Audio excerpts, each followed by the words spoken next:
So here is my Epiphone SL, which my wife bought me for Christmas.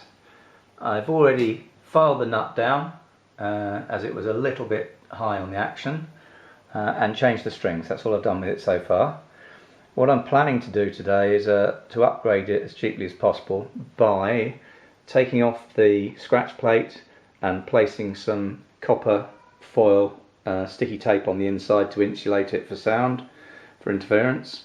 I'm going to change these knobs.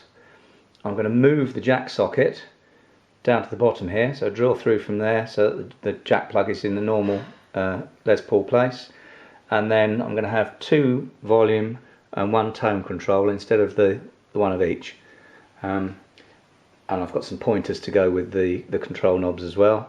All of the parts have cost just under £20, so it's probably the same in the States, maybe about $20. Okay, so let's get started. So the first job will be to loosen off the strings just enough so that I can free the bridge here off the posts, move it out the way so I don't take the plate off. So let's just loosen those off. Okay, so we've removed the bridge here by slacking the strings off. Now I'm just going to unscrew the scratch plate. If you're ever doing a job like this, it's always useful to have something to put the screws into so you don't lose them or drop them. So let's get these out.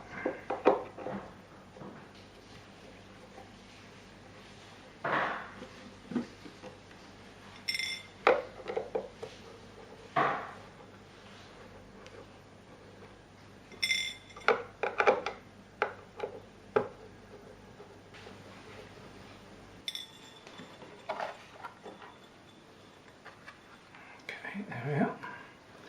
So that's that removed. This needs to stay in place because that's your earth going back to the bridge posts. Okay, so next job now is to cover all of the inside of this area with copper tape to insulate it from radio interference and reduce the noise.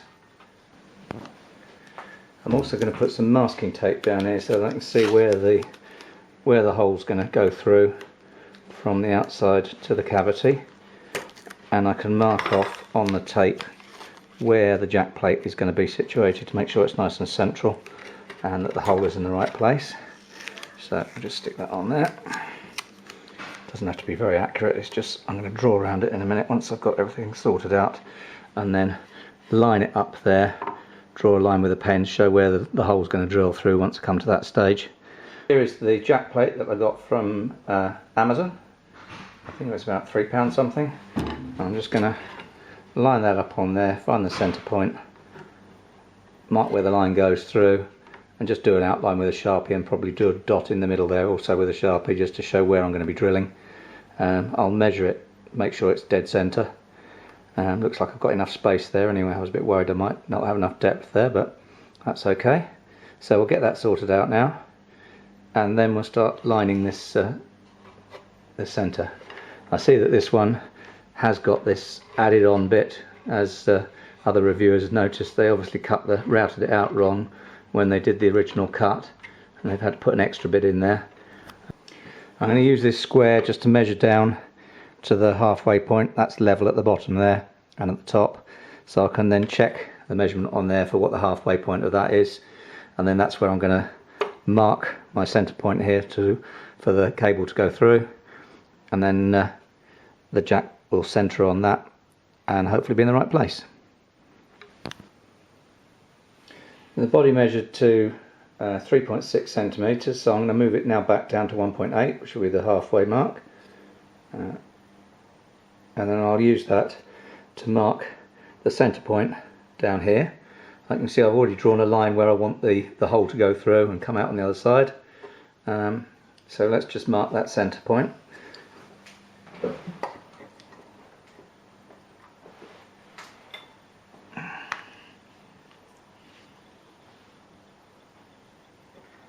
Oops. Okay, this is the tape I'm going to use, copper tape. Bought a slug repellent tape. It's just self-adhesive sticky copper tape, and I'm going to use that in strips to line all of this cavity and that cuts down on RF, so should make it less noisy. It's actually not too bad as it is, but just to show you the progress here, we've got the copper tape going in, tucking it right around to the edges. I'm going to go all around the outsides of this as well, all of these surfaces, so that the whole thing is screened from RF. I'm going to start going around this bottom edge now, and in order to do that I'm just going to shift this scratch plate over to the top there out of the way, and then I can do nice long strips of this along there like that. Let's peel the backing off. Just going to show you a bit of this sticking around the sides. It's a bit fiddly, so might not be a job to attempt if you're an impatient type of person. It sticks to your fingers like that. You have to hold it and then try and line it up with the edges so it covers everything nicely. It's dirt cheap, this stuff, so you might as well cover everything with it if you can.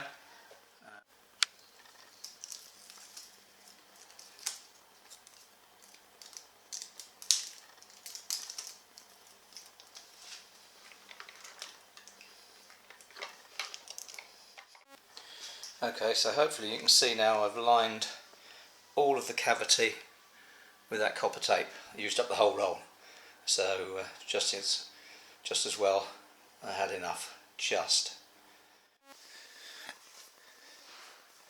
Okay, so this section does make me a little bit nervous. What I'm going to do is I'm going to drill through from here into the cavity.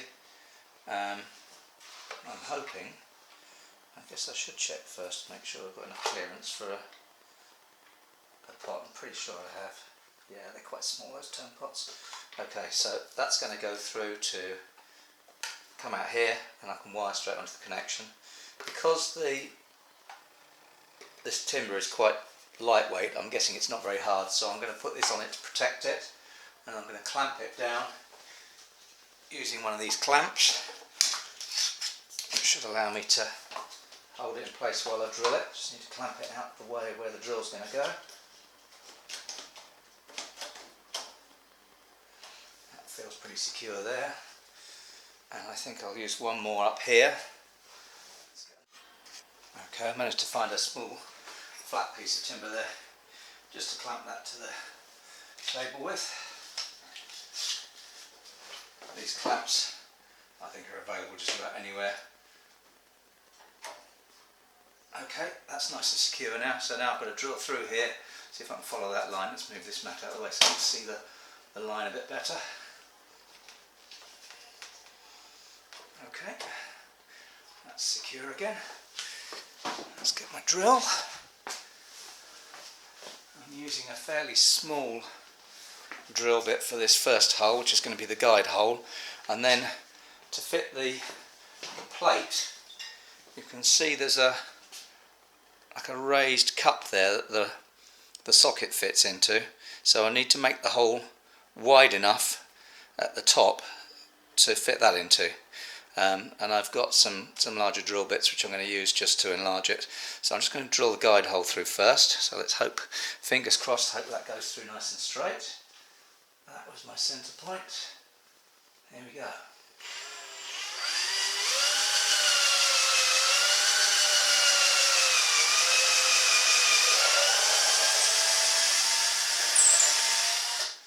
Okay, that's the first bit done. Just push the tape out the way on the inside, so just push that back. I can make a hole through that in a minute. Okay, so that's the first bit. And the next stage is to make it big enough for that cup to fit into. It's going to be quite big. But I've got some strange drill bits here, which I'll show you in a second. Okay, so this is it's an odd thing I picked up a while ago, not knowing if I'd ever use it. It's called a stepped bit, and I'm hoping that I can use that to enlarge the hole large enough for this cup to fit into. Might need to go a little bit larger. I've got two different sizes of them, so I'll use the larger one.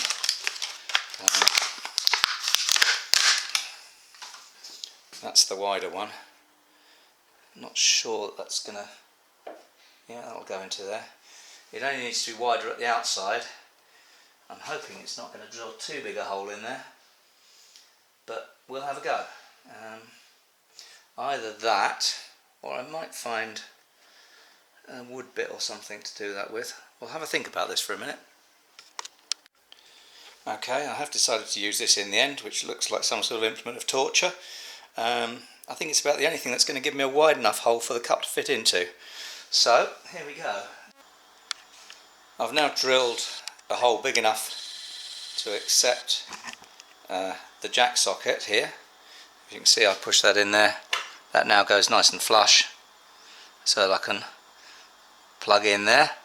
That'll be the last thing, I guess, because I'll need to wire the wire through from the existing jack once I've removed it and connect it to this one. And in the meantime, I still need to change the two controllers. They're I'm going to fit 3 in total. I'm going to leave the tone pot as it is and fit 2 new volume pots. So a little bit of soldering to do next. So we'll just have a look at these. There we are. So you can see, let's take this off here so you can see better. So here we can see the capacitor, that's the tone pot. This one's the volume pot. At the moment, both pickups go via the volume, so we're going to have 2 separate ones there. These are going to be the 2 volume pots, and then the space which is going to be left here when I take this out is going to be used for the tone pot. Okay, so the next thing to do then is to start taking that apart. Obviously, as I've been filming it, I have photos so I can see where everything goes, which is always worth doing. Quite often I'll take a little drawing or a photograph before I dismantle things so I know where everything goes back. Okay, so we'll take those off and then come back. First thing we'll need to do is take these controllers off the knobs. They're only pushed on as they're fairly cheap, these, to be honest. Well, this one's on pretty tough. I need to use something just to gently lever that. I'll try not to, I'd rather take it off by hand. Okay, I'll be back in a minute once that's off. Okay, I've taken the knobs off, so now I'm just going to undo the little nuts that hold these potentiometers in place. It's a bit of a fiddly job. Tougher than I thought. Let's loosen that one. And that one. And we need to do the same with this one. I'm hoping this isn't going to be much too big. It looks like it is a little bit bigger than the others, so I might need to find something to sleeve it down to the size of this. We shall see in a minute. So we'll take those off. Once we've got them loosened, we can just undo them by hand. Still got some of the original tape stuck under this one. Okay, put those over here with my other screws and bits and pieces. That's dropped out, so let's take that off as well. I don't think it's much too big, that hole. Might be a little bit larger than these, but not too drastic, I hope. Yeah, it is a bit bigger, so we're going to have to find something to sleeve that out with, probably.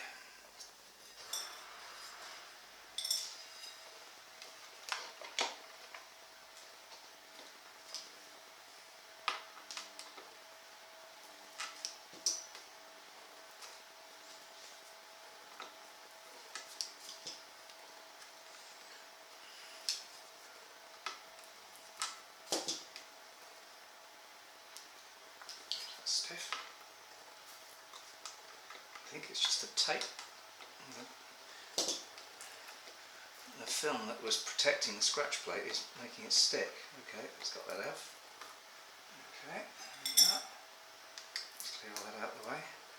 So I guess the simplest way to do this is basically just to lift that off, and we're effectively just going to move it down so that the tone comes through here. We might get away with that, except there's a little lug on there. I might have just to file that off to make it flat against the back of it, because obviously there's no hole there to stop that one spinning. Okay, so they're off there. The switch stays put, and we've got the new volume controls. There's one. So one of the other things I've noticed is that these have a longer shaft than the original little ones. Not much difference actually, so we might get away with it. But they are going to stick up a little bit more through the through here, so I might have to put some washers behind it just to hold them back a bit. So I think what I'll do is I'll go and see if I can find some washers to do that job, and then come back to this once I've found them. I managed to find these plastic washers which will work nicely as spacers. That should just give me enough to come up through, either one or two of them, I'm not sure which yet. I'll try probably two, I think, and that'll be right close to the top. And the new control knobs will just fit down nicely over those. I've got these gold coloured ones, they'll just fit down over that. I'll just have to make sure it's not down too low. I might need to just leave one of those actually. Okay, so next thing, I've just noticed that these holes for the old pots are slightly smaller than the new ones, so I'm just going to have to drill that out a tiny bit just to make it up to the right size. I'll rest it on there, and I'm just going to drill through there just to make those a little bit bigger so that it'll fit in. Let's try and do this gently so I don't make a mess. Okay, nothing behind that. Okay, that's on properly.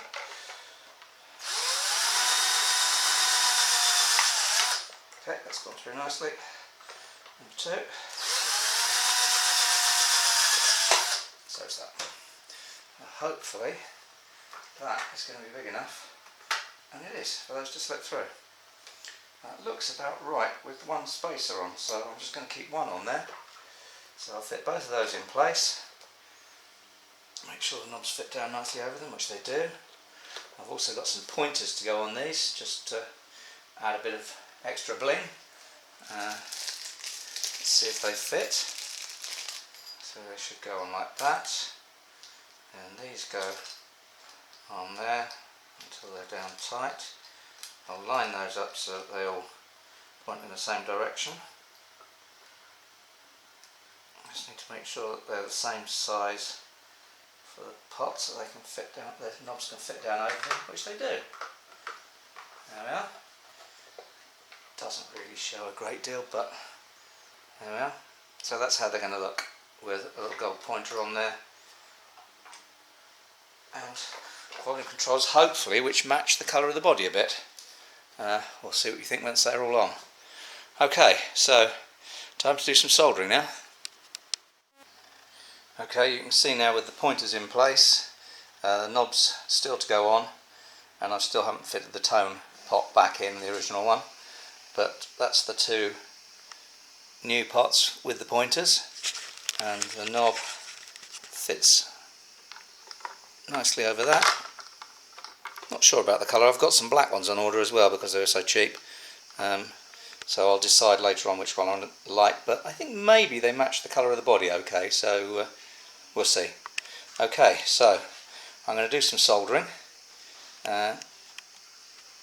so that these pots are then wired up from here onto these two. Oh, sorry, from here onto these two. And then we'll be able to put it all back together and see what it sounds like with the two different volume pots. I'm hoping that we can then get the nice balance between them. I love the sound of these pickups anyway, they sound great. I'm sure you'll have seen lots of demos of them, and there are a couple that sound fantastic, and I like the sound of them myself, so I've played them, and we'll do a demo at the end anyway. So the next thing is to resolder the wires from here to these two. I've got a diagram somewhere to tell me how to do that, so I won't bore you with the details, but I'll show you once it's all done.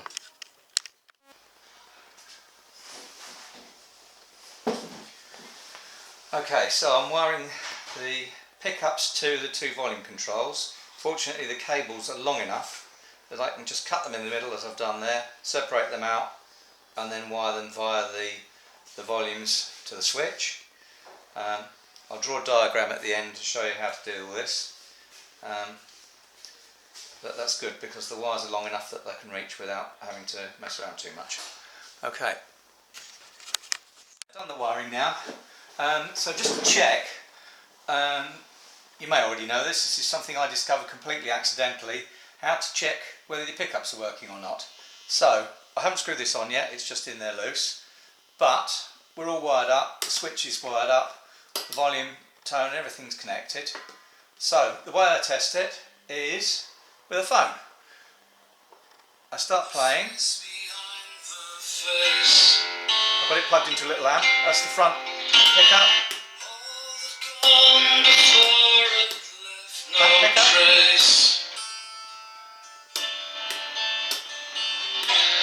I can also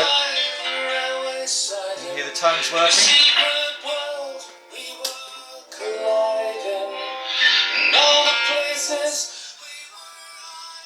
That's something I just discovered by accident.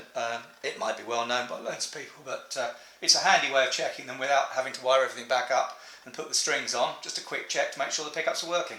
Okay, so next thing now is to connect everything back up. Screw the plate down, the scratch plate, screw this pickup socket in, the jack socket in. Excuse me. String it back up and we're ready to go. Okay. So next thing you see, it'll be all back together.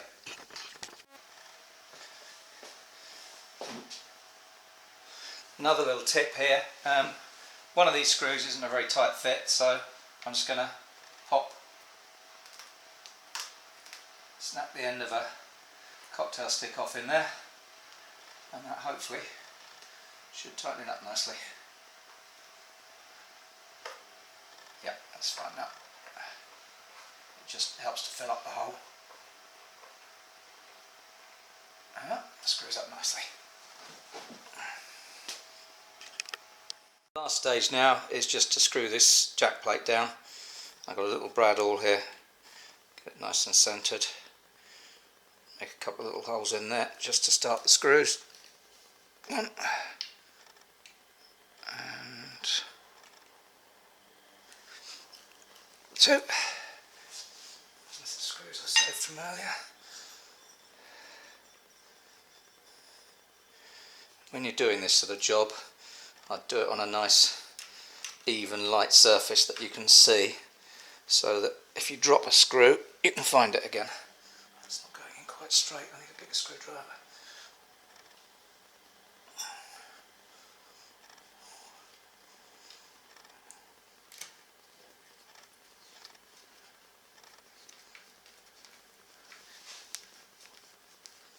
This one's going in okay. Just loosen the other one back off and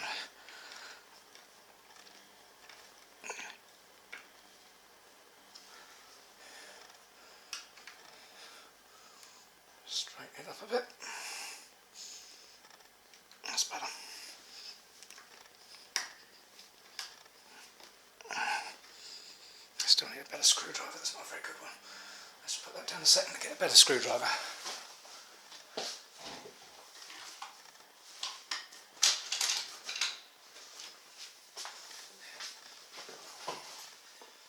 That's one of the bigger head. These are bigger screws than the other ones. That little one's just a bit too small for it really. This one's almost too big. But I think that's going in. And there she is finished. And with 2 volume, 1 tone. Everything else all set up, ready to go. We'll take her down to the amp, plug her in and give her a go. That's the neck pickup, both pickups.